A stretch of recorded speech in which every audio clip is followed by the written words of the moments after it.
Hello, everybody. My name is Empress Katuzzi, and today we're here talking about ReZero starting life in another world, season 2, episode 12. Okay, so damn, this episode is trippy, dude. Man, the beginning.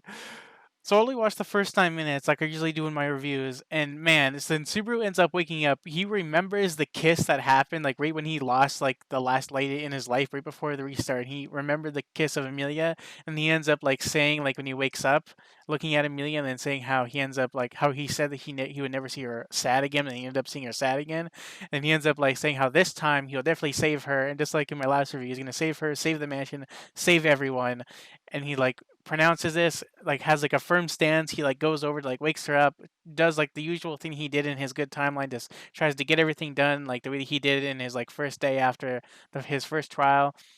And then after that, he ends up leaving after putting Amelia to sleep and like checking on her instead of like not checking on her. He ends up leave. He ends up going back to like the trials in order to like get Ekidona's help in order to like call upon her and go to the witch party. But instead of a witch party, I'm assuming that he's going through the second witch trial. Maybe he like is in something like that where he ends up going and seeing a different type of presence, seeing different timelines, or seeing timelines that he died at, and seeing them continue. And now he's trippy. They end up going to like his first death in like this season, where he like killed himself after seeing Rem dying in order to like save her.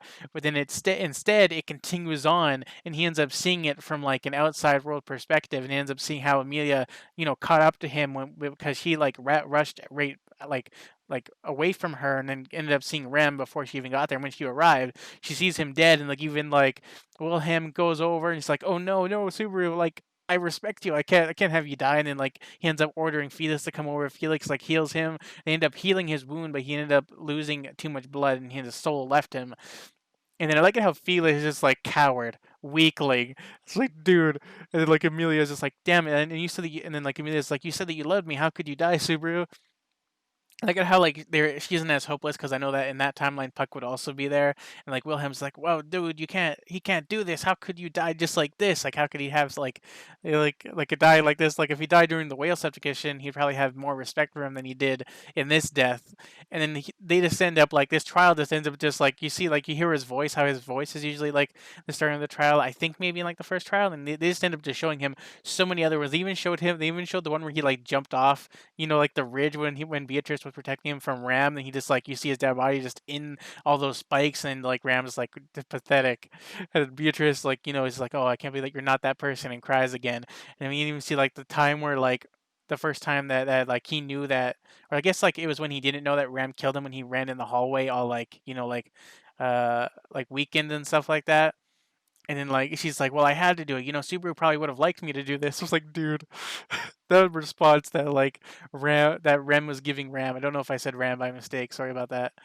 Like, dude. And then after that, right before the 9 minute mark, he ends up waking up after going through so many different timelines. There's even a timeline back when he got frozen, back when Puck turned into his like giant beast form, like when everything was frozen, about freezing the world, and then Reinhardt came out of nowhere that was using it. He's like, "I need to know why a monster is doing this." He's like, "Well, I need to do this because it was my contract with Amelia. I need to ice the world." And then Reinhardt's like, "Well, I guess I need you to figure that there's a shining light about to like slash him with his sword." Who know if like he would have defeated Puck or not? Like even Puck's like, "Well, you're a hero." And then right before the 9 minute mark, he ends up waking up outside of all of those trials, and you see him like being like exhausted. He even started freaking out like after some of them, but then I like how he just kept on like waking up, and like he's like freaking out about it, and he's just slopping over, going through the trial again and again and again. Like he even wants it to stop, but it's not stopping. I guess like Ekidona's like, "Well, I'm gonna make you go through this trial even though you don't want to." Such a different. If this is a trial, it's such a different trial from the first trial. Like who knows how he's gonna pass this? And then after that, he ends up waking up in the trial room, and then he ends up hearing Rem and seeing Rem, and he's like, "No, this is not real. This is not real." And she's like, I am real." It's like, "Rem?" And he's like, "Yes, I'm your Rem." So I can't wait to see what happens in the middle parts of the episode. The start of this episode is really good. Can't wait to see what happens in the rest of it. So yeah, I'll be back in a few seconds to read the middle parts of the episode from around the 9 minute mark to the 17-minute mark. Alright, so I rushed around the 9 minute mark to the 17-minute mark, and apparently I don't even know if what he went through was the second trial, but I'm assuming that based on Ekidona's response to him once they were at the Witches Tea Party, that was the second trial, but it's like impossible to know whether or not he actually like, faced it or not. Maybe he did, and maybe like the ending when he saw apparently the person that he saw wasn't Rem, but it was but it was actually just the Witch of Lust, Carmilla. And look at how like Carmilla, like when she's like she puts like spells on people, and apparently if you get too close to her, your heart stops, even though that they were super close. Like she even hugged him. But I guess if you see maybe her true form, like her true like shy self, like she even has like a long like scarf, so maybe she can like cover that up maybe. I'm assuming that's the right person. Like they always say, I don't know if the Carmilla is the same person as the Witch's Last, but apparently if you get too close to her, then your heart stops and you end up just collapsing. I don't know if maybe that's why he like collapsed when he first got the trial, or maybe that was just him getting the trial done. So then he ends up like confronting her because like she ends up like doing most of the talking, which she hasn't done in the past. Because even Subaru noticed this, where Subaru like yells at her before she reveals herself, where he's just like, Rem wouldn't just say things to me and like tell me to rest and tell me to give up. She would tell me to get up, she would tell me to stand up, she'd tell me to like face things and to tell me to never give up and stuff like that. And she would like listen to like me worry and she'll let me ball my eyes out before she even says anything. Get out of your way, you fake. And he like puts his fist up. He's like, and then she's just like, "Oh, Akidona didn't tell me that something like this was gonna happen." So maybe like, but maybe like Akidona later on said that she calculates everything. So maybe she calculated Subaru would be able to get past like her like seductive gaze with using Rem as a model. But it definitely put standards on Subaru with him being able to overcome it. And then after that, once he like tries to get close to her, like and his heart starts stop beating, like I mean, Akidona's like, "Well, you shouldn't talk to her anymore. It's time to send you back. It's time to send you back to the tea party." He ends up at the tea party, end up having a conversation where like she said that she'd done everything so far in order to like have like the perfect like evil scheme, and then she's like, but even if you get angry at me, I'm sort of like strengthened myself to like be okay with you being angry at me. And then he ends up like about to be angry, but then he ends up calming himself, goes over to the tea party, like, which shocks her a little bit. Then he just sits down calmly and end up having a conversation that she's done all this in order to like do things like the right way, and then like she wanted to like him to like have like the best options, and she needed him to go through this for some reason. And then afterwards, right before the ending of this episode, she ends up like asking if he wants to do a contract with him, and like he's like, well, what does that contract entail? So I guess this is sort of like the contract that I'm assuming that Beatrice has either with Ekidona or with Roswald.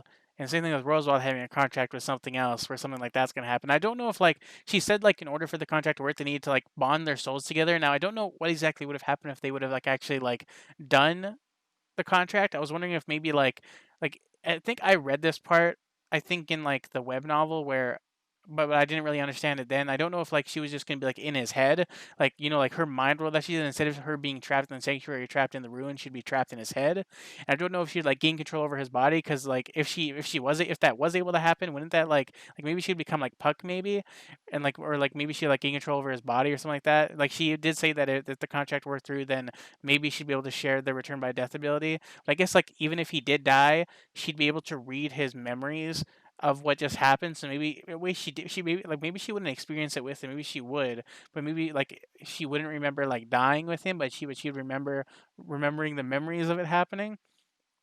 And then like she says like she'd be able to help him whenever when he feels like instantly crushed. And after him experiencing that trial that he went through of like seeing everything, like he even like questions Ekidona saying like, are all of those like realities that I saw in that trial, were those real? Like did I actually like die and leave all those people all behind, or like all those timelines still going on even now? And she's just like, well, it's a possibility. I can't say that it's not. I don't know really. We don't know how exactly the Witch of Envy's like how her powers work. And then Subaru was just like, oh no, if that's true, he like grabs his heart and he's just like, I can't think that way. Like in the realm of possibility, if you wanted to do that, you could say that those timelines probably do exist and stuff like that. But like the first Subaru, even like in one of the trials they showed like back when Subaru first died, and he's like in like that little shack. That one like blonde haired girl, I already forgot her name, Felt, where Felt was at, where like they both died, and she grabbed onto Amelia's hand and said, oh, "No matter what, I'll save you." We even had that part, which I thought was pretty cool, and a throwback to even like the intro song. He's like, "No matter what, I'll save you all or save you." So then, right before Subaru was about to like do the contract by them putting their palms together and like doing it, like randomly, like that the Witch of Wrath comes out of nowhere with her spunk self, just like yelling at Subaru and like yelling obscenities and stuff like that, and saying that she needs to stop this. And then I get how India Kidona is like, "Oh, you're jealous. Are you probably wanting to do form a contract?" But then she's like, "No." maybe that is what she wants. Maybe she isn't. So I guess we're gonna have like a whole rally of all the witches right now because this episode is called the Witches Tea Party. So I'm assuming that maybe there will be an episode next week. I'm really wondering how this is gonna end. If like if we're even gonna get past this whole sanctuary arc and saving the mansion arc. Maybe that might have to do with like another season, unless the episodes are gonna keep on coming out. But yeah, the middle parts episode was pretty good. And I really enjoyed it. I really liked what's going on. Can't wait to see what happens, like all the other witches, and seeing how the contract goes, or see how he ends up waking up from either finishing the trial or finishing whatever is happening here. But yeah, I'll be back in a few seconds to read the last episode. All right, so I just watched the ending of this episode from around the 9-minute mark to the 27. I mean, from the 17-minute mark to the 27 mark, and damn. So man, when they showed that part of just like Ekidono just rotating, and like it just turned to like a 3D image, and, like when it showed like a zoom in of her face going from like her regular face to like a very demented face, but when it was transitioning from like her normal face to the demented face, it looked really creepy, and then it went into like a regular creepy face. And man, that's the most creepiest that we've seen her. Like, dude, I was like, dude, why? She just looks so really scary, dude. The longest that I've said "dude" ever in like a review. I have no idea where this. About I was about to say it again before. I would say like a lot. I don't know how much I said like, but like this is the longest I've ever said "dude." So then Subaru ends up like encountering like every single one of the witches. Like every single one of them showed up to like stop Subaru from doing it. And like they were even saying how Ekidono, like even like before like Subaru like put his hand out against her hand, she didn't mention like the bad parts of the contract. She only mentioned the good parts. Subaru didn't even like ask for the bad parts, and the bad part was that she would experience everything that she would experience. I don't know if that means like she would be like not in his head but in his eyes. Like I don't know if like she would like same thing in the middle parts episode. I don't know if she like in control of his body or not. Because like even she said how if he decided in one of their like in one of the like return by deaths to like kill himself, she would let him decide when to do it, and that she pretty much has the same route that I think Ekidono told him that the witch probably has for him. That the witch of envy only wants him to have a route where he succeeds and that nothing else matters. And for some reason, she decided to side with the witch of envy to like just like be on that side because like know how like one of the casualties from his return bath is Rem. So then like even like Ekidona wanted to have the same thing where she only wants Subaru to survive to have the best outcome to have the best route, and like Subaru has Subaru probably. I think Subaru probably would have agreed to Ekidona's like results if like Rem was still around. If Rem was still around, we probably would have accepted her instantly. That would have been the best timeline if there was no casualties in like this route that he's going on, and like his like trying to like save everyone but still like defeat like whatever that's going on in order to have Amelia become have the overcoming like outcome. And they ended up having a conversation about like about him like denying it, and like all the other witches are talking. Like when it showed like the witch of a sloth, like man, like I hate how every single like time that she talked she like did like a sigh like every single time.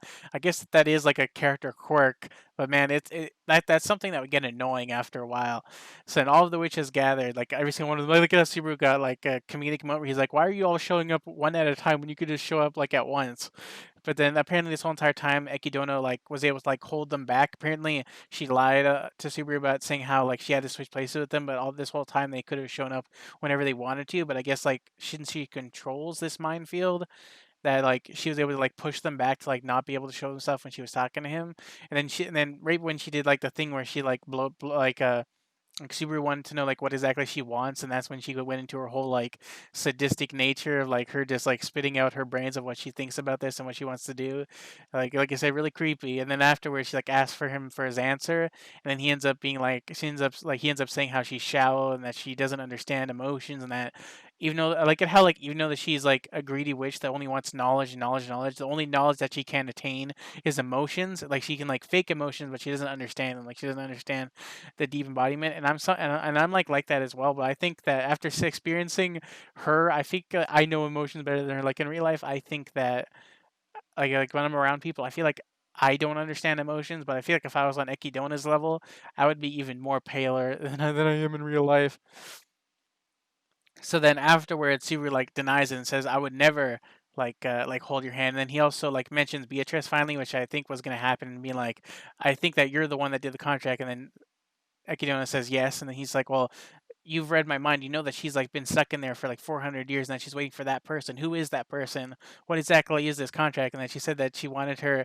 I like how she had like a smirk going on, where she's just like, I feel like she just wanted. I feel this is like a weird thing. They didn't say this in the episode. I feel like she just wanted Ghidorah just wanted Beatrice just to protect the library because it held knowledge instead of like anything else, and that person, she didn't even have a specific person in mind. She just wanted Beatrice to just find someone that she would value as that person. So, and then she said, "Well, it's her fault for like not picking that person. It's her fault for being there for 400 years that she wasn't able to do it." So then Subaru like gets mad and being like, you're just totally just like you're a witch. You're a monster. And I like it how even though he's saying this, there's probably like something about the other witches that make the monsters. Like the Witch of Wrath. Like I said in one of my other reviews, that she has good intentions. It seems like most of them have good intentions, but like they're doing it for like the wrong reasons. Like the Witch of Wrath wants to probably like protect people, and she sort of acts like a superhero, but she probably like causes destruction with her powers. Like I know that when she fixed Subaru, it was very gentle, but you see that when she was smacking her feet on the ground, she just caused like ripples in the ground. So I'm assuming that when she was like alive and like breathing outside of like the sanctuary and like in her own body, she probably like caused a few destructions.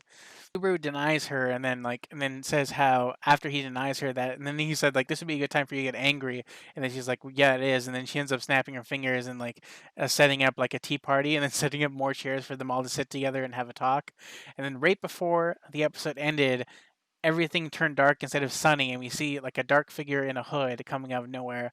So I'm assuming that that's the Witch of Envy. Assuming that that's the Witch of Envy. If it isn't, I'm sorry that I don't know all the witches, but I don't know if it's 7 or 8. Because if it's 7 or 8, then I'm assuming that that's the Witch of Envy, and she has like the dark energy cloak over her and stuff like that.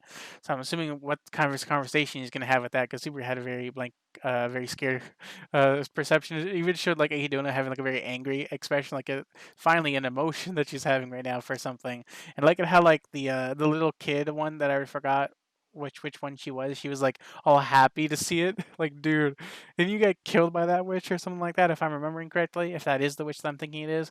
Yeah, the ending parts episode was pretty good. It's really interesting. It did answer like a lot of questions. I did watch a review like a few days ago where someone said how each episode gives you like an answer, but then like but then as you're waiting for the next episode, you have like 2 or 3 other questions that you want answered that you got answered in the previous episode. So then, well, I guess we'll see where everything goes in the next episode. Like, I don't know if next, unless they rush things, like there's no way that he's gonna be able to like hold out his hand for Beatrice, do all these other things like save the sanctuary, do like the third trial, and like also save Amelia, save the sanctuary, save everyone there. So much stuff for him to do, so much stuff for it to happen. But it was an amazing episode. I enjoyed it. I thought it was pretty good. Can't wait for the next episode. If you enjoyed my thoughts and my opinions, also leave a like. If you didn't enjoy this, really leave a dislike. And I hope you guys have a good rest of your day, night, or evening. See you guys in the next episode next week if there is one. And yeah, bye. See you later.